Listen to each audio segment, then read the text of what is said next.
What's up, my brothers from another mother? Good morning, good evening, good afternoon, wherever you're watching this. Just want to get this done before I get my day started and hit the gym.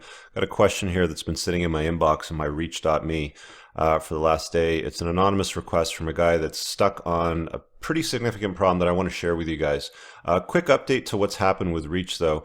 I was talking to Owen a couple weeks ago, and I asked him if he could open up the number of characters, because the biggest complaint people had commenting here was it was limited to 500. So it's been opened up. You guys can ask longer questions now. A little bit more work for me, but I don't mind that. What I did was I copied and pasted over this gentleman's problem. He's suffering from one-itis, thinking about rekindling a divorced relationship which ended, and moving halfway around the world. So there's a lot of interesting sound bites here, and things that I think will become obvious to him and hopefully be helpful to you guys. So let's dive right into this. So he says, enjoy your videos, value your opinion, want to get your response on my relationship issue if possible, what he thinks I should do. So first of all, guys, I'm not a dating coach, relationship expert. I just point to some cold, hard, obvious facts and truths, and I think that's what you guys value and appreciate about what I do with this channel. So my views and opinions are obviously just my own. He says, I recently got back together with his ex-wife, and we are having a long-distance relationship. She lives in Italy and me in Washington. So first things first, long-distance relationships are not relationships. They're just not, okay? In my book anyway, if you're going to have a relationship with a woman, the opposite sex, whatever your game is, you need physical intimacy. Being 500 miles apart or 5,000 miles apart is not a relationship. I tried this shit in my 20s. It doesn't work. I had this girlfriend that would move back and forth from Toronto to British Columbia, and it was just a colossal waste of my time and hers. So don't do these, don't try to justify for yourself the long distance relationship. I'll say this again in this video. Human beings are masters of two things. We complicate our lives, and then we justify why we do it. And this is a classic example.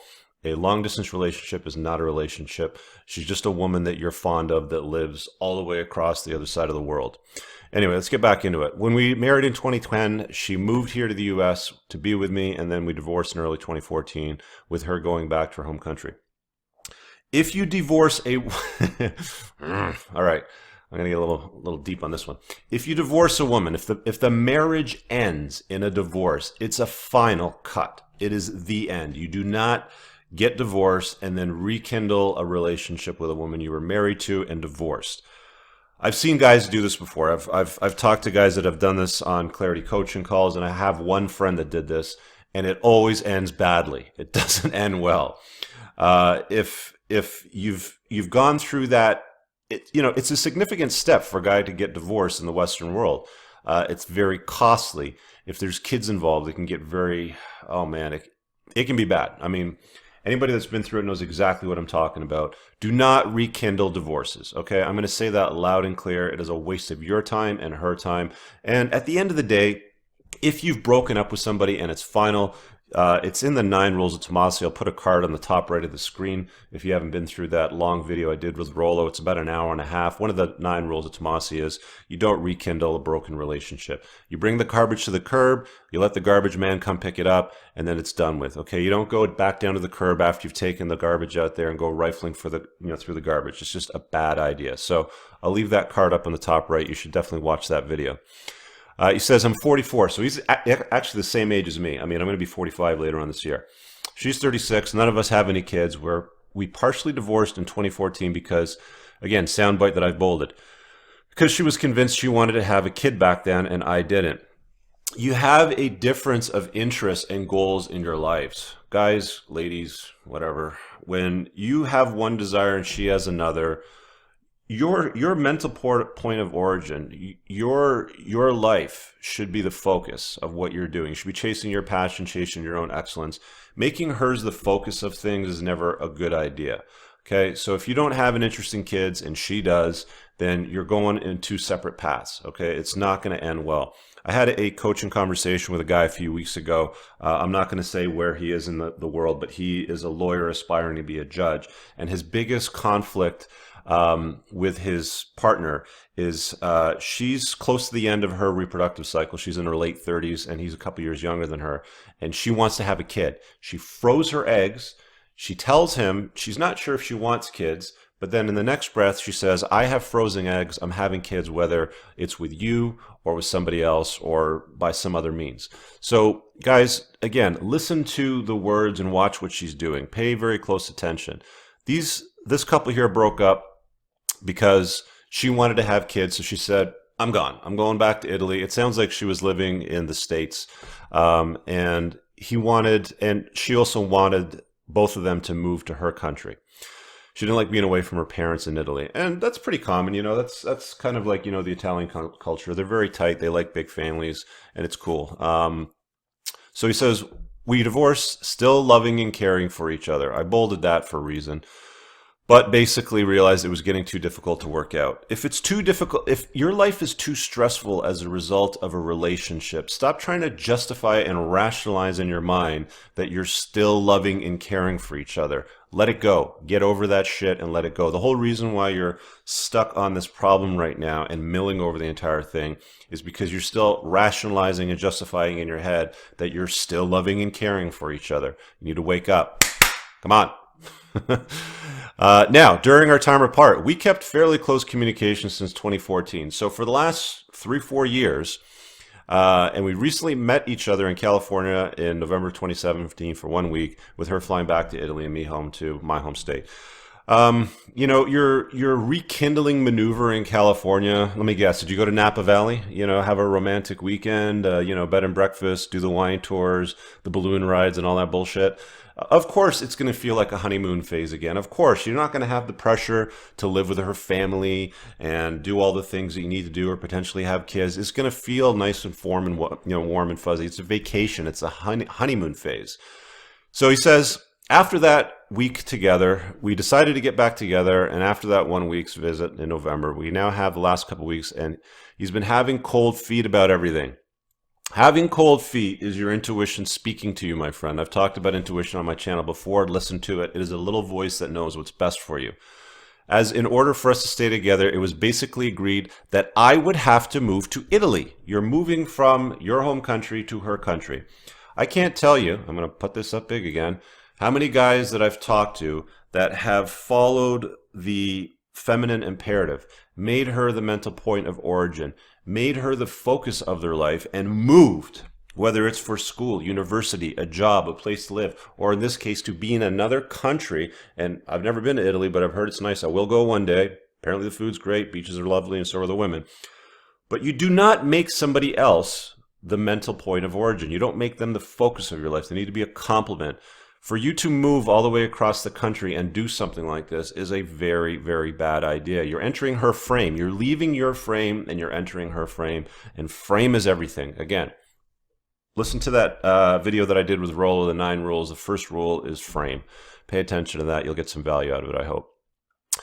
Anyway, so we decided to get back together. He's been having cold feet and he has to move to Italy. She owns her own place there and even wants me to work for her art business. Again, you're entering her frame.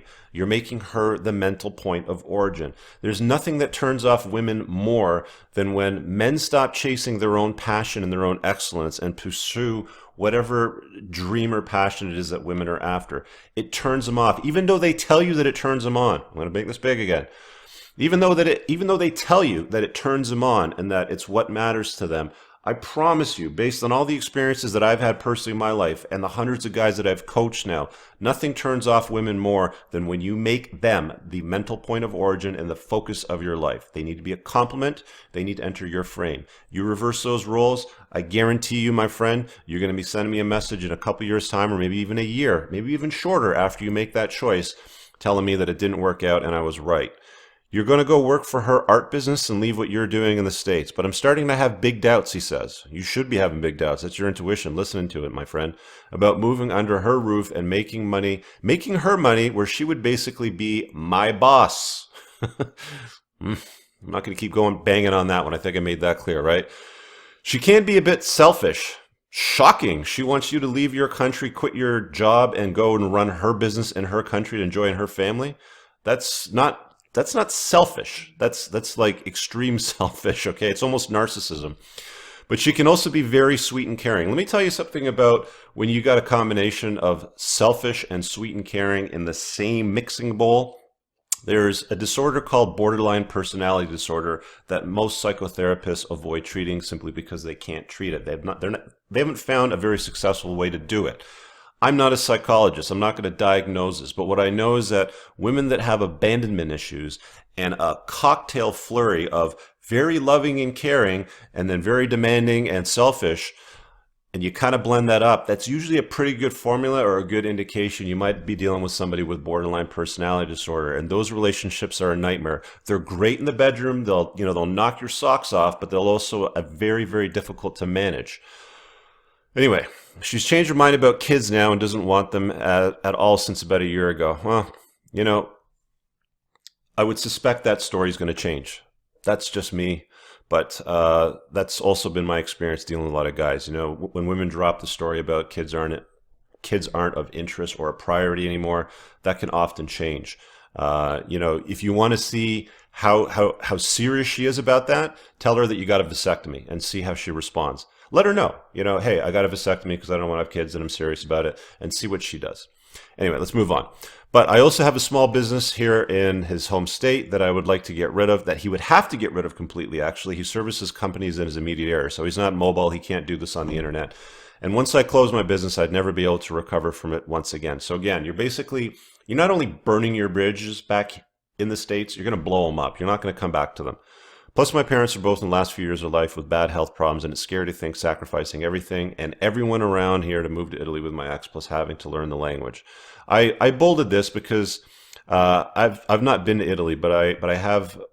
My mom's side of the family is Greek, and a lot of my family has traveled through a lot of the Mediterranean. I'm told that they don't speak a lot of English in Italy, so that should be something that should concern you. I'm not sure if you've visited, but you might want to check it out. I mean, if you're really going to go mental on this matter, you definitely want to do some kind of a trial run for a few weeks. Anyway, so it's scary to think of sacrificing everything. Again, if you're going to go against my advice, at least take my advice and go on some kind of a trial run for a couple of weeks to see what it looks like.